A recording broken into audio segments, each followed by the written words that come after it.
everyone, it's Warwolf the Furry here today, and today it's gonna be some kind of like an odd little video here today, but it's not really odd though because it's about something that's going on right now, and also some really exciting news.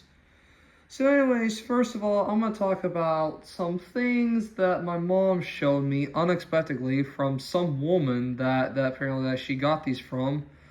Because one day my mom was in her office and one of her customers came in, and at the end she handed these random pictures in this old file, in an old paper file. And the woman said, show this to your son because he's gonna love these pictures. And she said, okay. And she told me about them, and as soon as I noticed when I saw the files, it said trains on it. And I'm like, oh my gosh, what is it gonna be? And what do you know it? It's a ton of train pictures. Mainly it's a bunch of Santa Fe Chief pictures. And even to a Santa Fe Chief art, and also a ton of other train pictures. And my most favorite pictures out of all of them, besides the Santa Fe Chief pictures, was a picture of a Norfolk and Western J-class steam locomotive, kind of like 611 in real life. And also this picture of the diesel locomotive with these two men in front of it. And I absolutely love these pictures. But unfortunately, though, I couldn't keep the actual photos though because they said because they said I had to return them. But she even mentioned in the note that said if you want these pictures, you can make paper copies of them.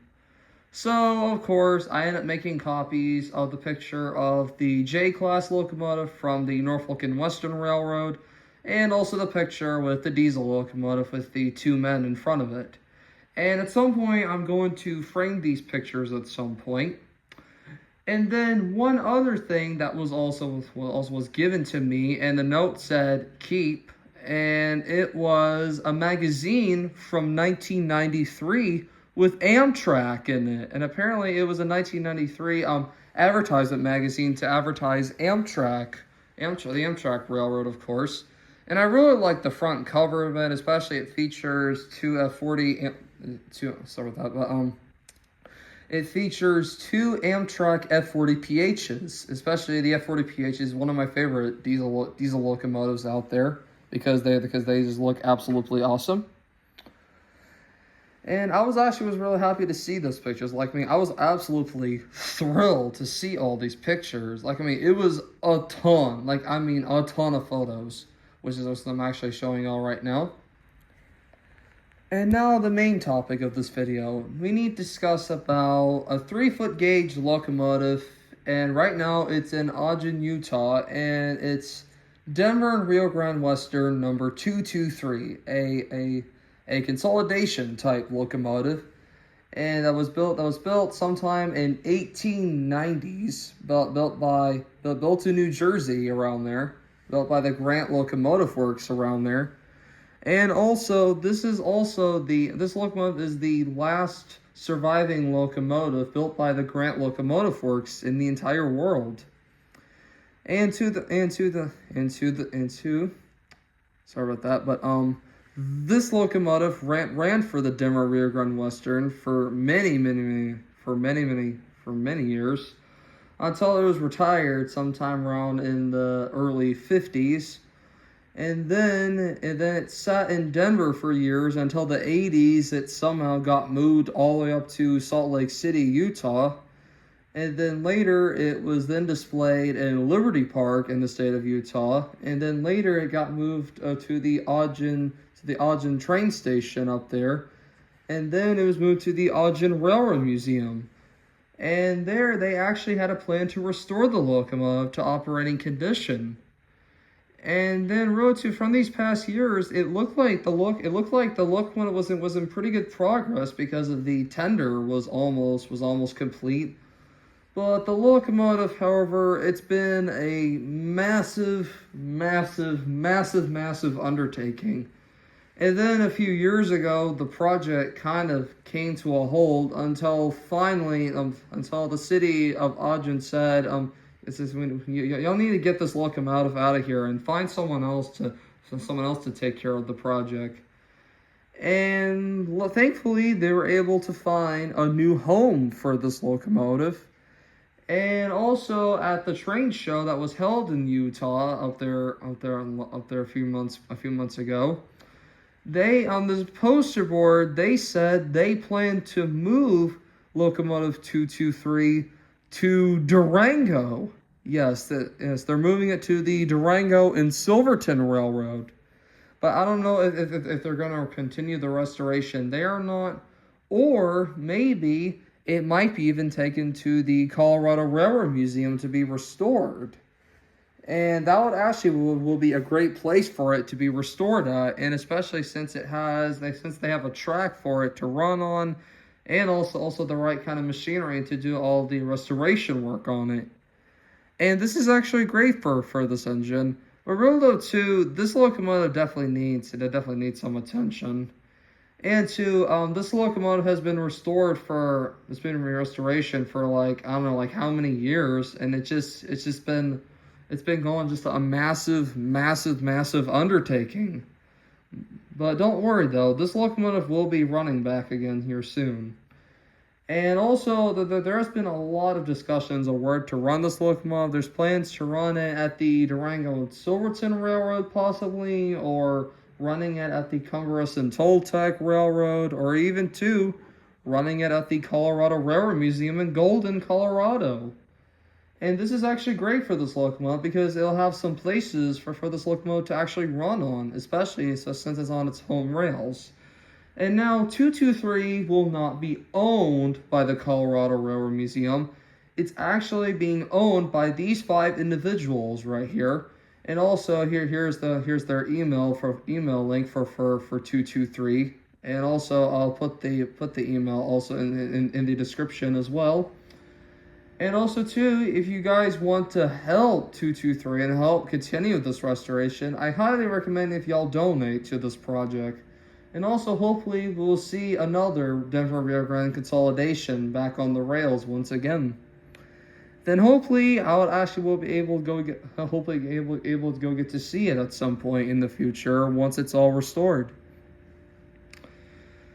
So anyways, y'all, that is some other discussion news. And then also one last news that I need to talk about is about my custom locomotive, Rio Grande Southern number 36A, a mogul type steam locomotive that doesn't exist in real life, but imaginary one. And also recently I had to do some little bit of changes to it because one of the metal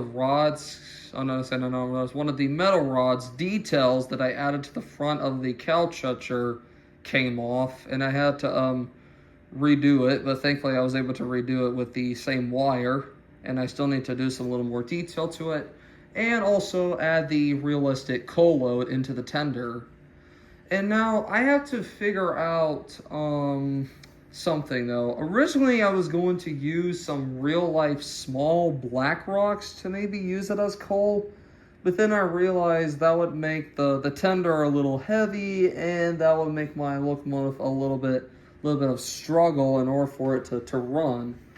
So what I'm trying to do is I'm trying to figure out if I can try to find some lightweight fake rocks, and then I could just paint the rocks to make it look like coal, and then add some realistic details to it, and then also add it into the tender, and also do some little changes up to the cab, and also adding my whistle on the side, and then also find some kind of wire so I can make it look like a pipe that's coming out of the air tank out from the tender out to the back and out onto the locomotive. And that's also another detail that I might do at some point. Then also, I need to give this locomotive system some better numbering on it, because I want to change it to the Rio Grande Southern number lettering that I hopefully plan to print out at some point. And then also, one last update on old Grade 7, of course, my old 1990s radio-controlled big hauler locomotive, Bachmann's first G-scale locomotive ever built. And unfortunately, though, the project for that one has been an undertaking on it. But luckily, though, I was able to find out that the chassis, the replacement chassis, because of course I have no choice but to convert my big hauler locomotive to run on Spectrum series. But at some point, though, I'm still trying to get my hands on some LGB tracks, some modern trackage, because my other big hauler locomotive's tracks, it's a Union Pacific big hauler locomotive. And the tracks of it are unfortunately they're unfortunately dual right now, and the track connector is broken and the controller is broken, unfortunately. But the locomotive on that one, though, it's still in good shape. All I need to do is just clean the wheels out, because since it's a track powered locomotive. And now back on to the topic with Old Green 7. So yes, at some point I will gonna have to be converting it to run on Spectrum power. And I also found out a little fun fact that the chassis actually can work without the locomotive's body or its tender. So all I have to do now is just stick out the old chassis, take that one out, and then stick the new chassis into place, screw it in, and then the locomotive will be running just fine. Which is absolutely going to be a blast for me. And also, speaking of my big hauler, I've also been testing its freight cars behind RGS 368, and it's been running pretty well though with that, even though it kind of struggled with it. But so far though, it's been handling it pretty well.